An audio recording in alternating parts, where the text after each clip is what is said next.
This month's session is going to cover a lot of ground. We're going to talk about servicing performance cars and performance engines available in Chrysler Corporation cars. Up till just recently, servicing high-performance cars has been a broad, highly specialized, and extremely technical subject. The reason for this was that very few factory-built performance cars were available, and most cars were modified and made into performance cars after they left the showroom. Naturally, these cars were serviced by the owners themselves or by the few mechanics around town who specialized in performance or hot rod work. However, the performance car scene has changed quite a bit in the last couple of years. Chrysler Corporation has for some time now offered a wide variety of performance cars to the buying public. These buyers expect, demand, and should get the same service as the other owners. Some dealers appear to be reluctant or not properly equipped to service and advise owners of performance models. I hope that this session will fill you master technicians in on what is happening to the performance market, why performance service is becoming big business, and most important, how to service performance-type cars. At many dealerships, the picture is changing. The other day I attended a special meeting at Scott Motors concerning performance. Mr. Scott, the owner, had asked the entire dealership, sales, parts, and service departments to attend. Mr. Scott also asked his performance expert, Terry Marker, to conduct this little seminar on performance car super tuning and modification for strip and maximum street performance. Here's what went on that day at Scott Motors.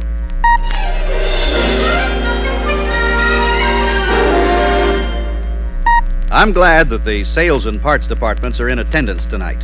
Sales of performance cars affects the entire dealership as much as the sale of any other car.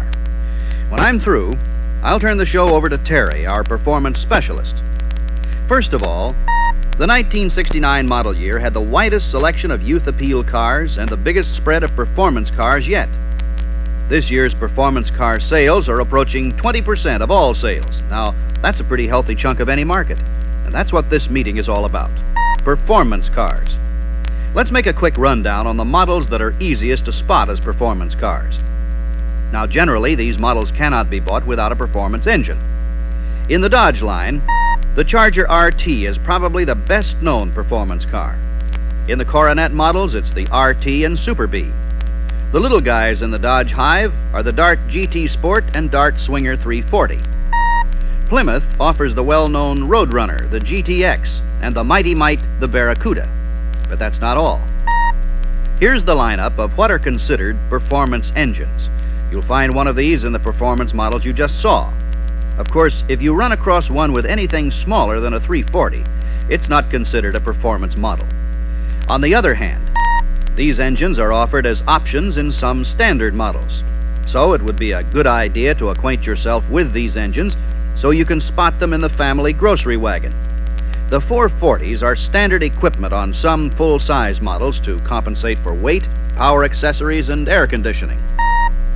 Our sales force has been well-oriented in regards to performance models and optional performance engines.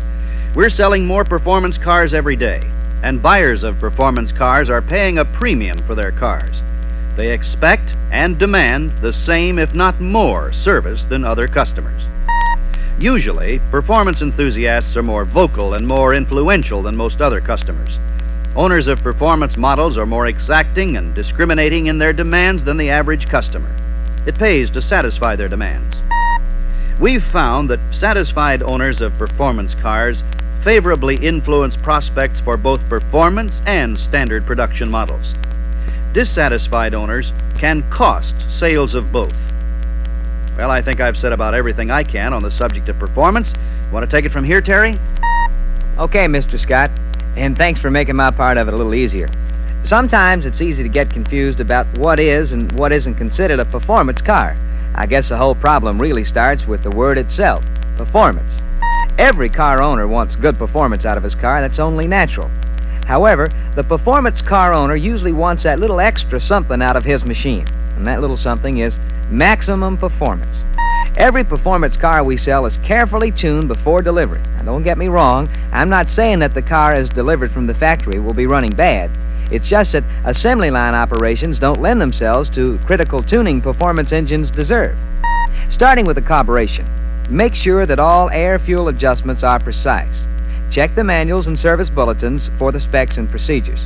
You might want to refer back to Master Tech Session number 69-9. It's got all the latest dope on 4-barrel carbs. Check the float level, accelerator pump stroke, idle speed, fuel mixture, and on the AVS, the secondary air valve and the secondary throttle opening sequence. Of course, there are other adjustments, but if you take care of these, you'll be in pretty good shape. And when you're sure the fuel situation is right, you better make sure there's a spark there at the right time for ignition and proper combustion. Check the distributor dwell, and if necessary, set the contact gap. Check the ignition timing to make sure that it is dead right. How about the plugs? I was just coming to that. On performance cars, we check the plugs to make sure they're the right type and heat range. Check the gap and adjust if necessary. And when you're installing the plugs, make sure the gasket, if required, is seated properly, and always torque the plugs to the correct specs. This eliminates the possibility of cracking the insulator. As a final precaution, check all ignition cables at both the plugs and distributor cap. Make sure they're on tight when you connect them. What's next, Terry? Well, Tech, there's always the guy that wants his car to run a little bit better than the rest and still be as streetable as Aunt Martha's station wagon. He can do this with spending very little money and a bare minimum of part changes. We call this little operation super tuning. The most obvious thing to do is try and get more gas into the cylinders. A couple of thousandths bigger jets are the first thing to install. Then, to go along with the bigger jets, change the accelerator pump linkage to get a long stroke. While you're at it, make sure the float level is at the maximum setting to let you store the extra fuel that the big jets and long pump stroke will need. Because of the richer mixture, you'll need more spark advance because a rich mixture burns slower and must be ignited sooner. In addition to the extra advance, low-speed torque and throttle response can be improved by changing the slope of the distributor advance curve. To rework the advance curve, remove the heavier governor spring and stretch the other spring to give the desired curve. Be sure to leave enough spring tension to retard the advance while starting. And, in most cases, the full advance should be completed by 1200 to 1500 RPM crankshaft speed. And make sure the total advance is limited to 34 to 38 degrees. If any technician isn't exactly sure about how to change the curve, the easiest thing to do is replace the single-point distributor with a dual-point system. Of course, whichever you do, make sure to always use the best Chrysler points available. They'll throw a better and more consistent spark and last a lot longer when subjected to high RPM running. In the spark plug department, a slight change will be necessary.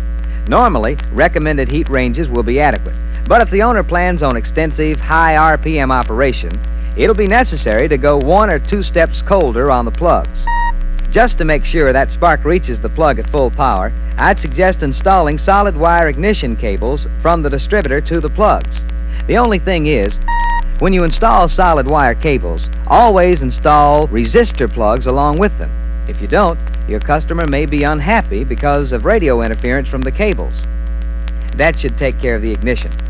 For the final touch, wire open or eliminate the manifold heat control valve.